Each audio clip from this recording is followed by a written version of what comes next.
Bismillahirrahmanirrahim. Assalamualaikum warahmatullahi wabarakatuh. Salam, namo buddhaya, Om Swastiastu. Salam sejahtera bagi kita semua. Puji syukur kehadirat Allah Subhanahu wa taala, karena karunia-Nya saya bisa membuat video ini dengan sehat walafiat. Salawat serta salam tercurah limpahkan bagi kita semua umat muslim kepada junjungan kita, yaitu Nabi Muhammad SAW.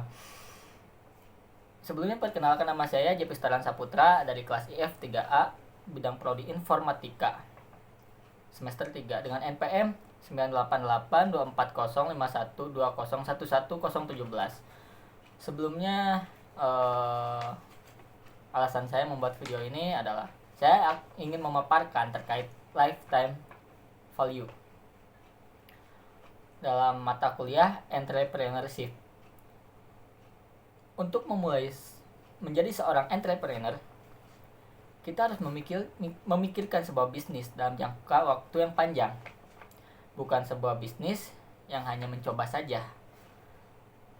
Di Indonesia ini, banyak orang yang memulai bisnis dengan spekulasi, memulai bisnis tanpa memperhitungkan banyak hal, memulai bisnis tanpa memikirkan hal itu dengan matang, sehingga jatuhnya hanya mengharapkan keberuntungan saja. Sedangkan jika kita melihat di luar sana, biasanya mereka menggunakan perhitungan yang sangat matang, sehingga mereka bisa survive dalam jangka waktu yang sangat panjang. Jika melihat ke belakang, ada sebuah produk handphone yang harganya murah sehingga booming. Namun saat ini sudah tidak lagi muncul. Karena apa? Karena mungkin produk tersebut sudah tersaingi oleh produk-produk lainnya. Nah, di sini kita belajar gitu bahwa memikirkan sebuah bisnis dalam jangka waktu yang sangat panjang itu sangatlah penting, sehingga kita bisa survive dalam jangka waktu yang sangat panjang dan lama. Sama seperti halnya perusahaan Samsung. Perusahaan Samsung ini sangat bertahan produknya sampai dengan saat ini. Nah, apa sih fungsi dari menghitung value calculate ini, menghitung the life value ini? Fungsinya adalah memastikan bagaimana bisnis kita bisa survive dalam jangka waktu yang sangat panjang. Sebelum memulai usaha, maka kita harus menghitungkan berbagai macam, seperti berapa banyak dan seberapa bertahannya produk yang bisa diterima dengan baik oleh pasar. Oke, dalam bisnis tentu kita mengenal yang namanya investor. Investor adalah seseorang yang ingin memberikan modal kepada usaha kita, kepada bisnis yang sedang kita jalankan, apapun bisnis tersebut. Jika kita menemukan sebuah investor, kita bisa mengajukan sebuah modal kepada investor tersebut. Hal itu membuat kesepakatan dan kerjasama bersama investor. Dan investor pun dia harus tahu seberapa berkembangnya bisnis kita, seberapa menguntungkannya bisnis kita bagi dia. Dengan adanya banyak perhitungan yang matang, tidak akan banyak menimbulkan masalah ketika bisnis sedang berjalan atau sedang proses. Hal itu juga akan membuat ketertarikan dari pihak investor. Dengan menghitung LTV atau the lifetime value dari customer akan menolong kita untuk menentukan seberapa menguntungkannya bisnis kita, dan dia akan berperan sebagai pengecek dan memastikan bahwa kita benar-benar paham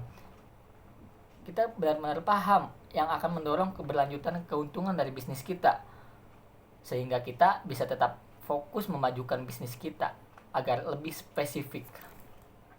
Oke. Lalu selanjutnya, bagaimana cara menghitung LTV atau lifetime value? Yang pertama adalah kita lihat berapa banyak orang yang membayar produk kita pertama kali. Apakah 100 orang yang pertama kali membayar produk kita, atau mungkin kurang dari itu? Kita harus memperhitungkan hal tersebut. Yang kedua adalah memelihara produk kita. Ada atau tidak yang ingin terus-menerus bayar produk kita? Lalu adanya tambahan sebuah produk yang akan dijual kepada customer. Misalnya dalam sebuah website biasanya ada juga yang menjual website itu tanpa memberikan source kodenya. Nah, kita bisa saja menjual source kodenya dengan tambahan uang, dengan tambahan hasil kepada kita. Kita bisa menjualnya kepada customer sebagai tambahannya, dan itu adalah produk tambahan dari kita.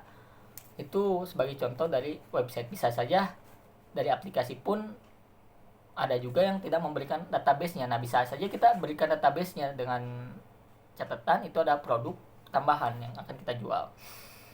Yang berikutnya adalah gross margin. Berapa harga produk yang dikurangi dengan biaya produksi? Biaya produksi saja. Maksudnya gini, berapa sih harga produk kita dikurangi dengan biaya produksi? Tapi biayanya hanya biaya produksi saja, tidak dengan biaya lainnya. Misalnya harga website nih, website ini 3 juta, harga produk kita ini kita jual seharga 5 juta lah. Untuk memproduksi website itu kan memerlukan hosting dan sebagainya gitu ya. Atau mungkin kita memerlukan internet, atau mungkin kita memerlukan listriknya gitu ya. Itu harus diperhitungkan juga untuk membuat sebuah produksi. Tapi jika bahan-bahan gitu ya, misalnya makanan tentu kita harus memperhitungkan berapa besar kita membuat makanan tersebut. Apakah ketika kita menjual makanan tersebut kita balik modal atau tidak, kita harus memperhitungkan hal tersebut. Lalu ada retention rate, bagaimana seseorang harus membayar menggunakan produk kita. Membuat pelanggan bergantung kepada produk kita ya. Misalnya nih ya, YouTube tentu jika seseorang berlangganan kepada YouTube kita sering muncul notifikasi. Nah, bagaimana sih caranya biar ini pelanggan tuh selalu datang kepada kita? Berikutnya adalah life of product. Jadi berapa lama produk kita akan bertahan dengan produk kita sebelum customer mengganti atau mengupgrade produk kita. Contohnya ketika kita menjual aplikasi, maka kita adakan yang namanya trial. Sehingga ketika customer itu memerlukan aplikasi kita lagi, kita kasih tenggat waktu. Misalnya ini aplikasi bisa digunakan selama 3 bulan. Nah, selama 3 bulan ini jika sudah habis dalam waktunya 3 bulan, maka customer ini harus membayar lagi kepada kita, harus datang lagi kepada kita. Sehingga customer ini sangat bergantung kepada kita. Tapi bagaimana caranya aplikasi ini bermanfaat bagi customer tersebut, agar customer tersebut dapat merasakan manfaatnya sehingga dia bisa balik lagi ke kita. Yang berikutnya adalah next product. Jadi ini berapa banyak atau berapa persen customer yang akan membeli produk jika ada produk baru. Untuk yang baru memulai bisnis, biasanya orang akan menginvestasikan dari 100% yang kita butuhkan dalam waktu 1 tahun, mungkin diantaranya hanya 35-75%. Jadi ketika kita membutuhkan 100% biaya untuk memproduksi sebuah bisnis kita, investor ini hanya akan memberikan suntikan dana itu hanya 35% sampai dengan 75%. Karena mereka tidak mau mengambil resiko, takutnya kita itu gagal dalam menjalankan bisnis. Sekarang takutnya ketika investor mensuntikan dana 100%, lalu tiba-tiba bisnis kita ini gagal, maka tentu saja investor akan rugi gitu.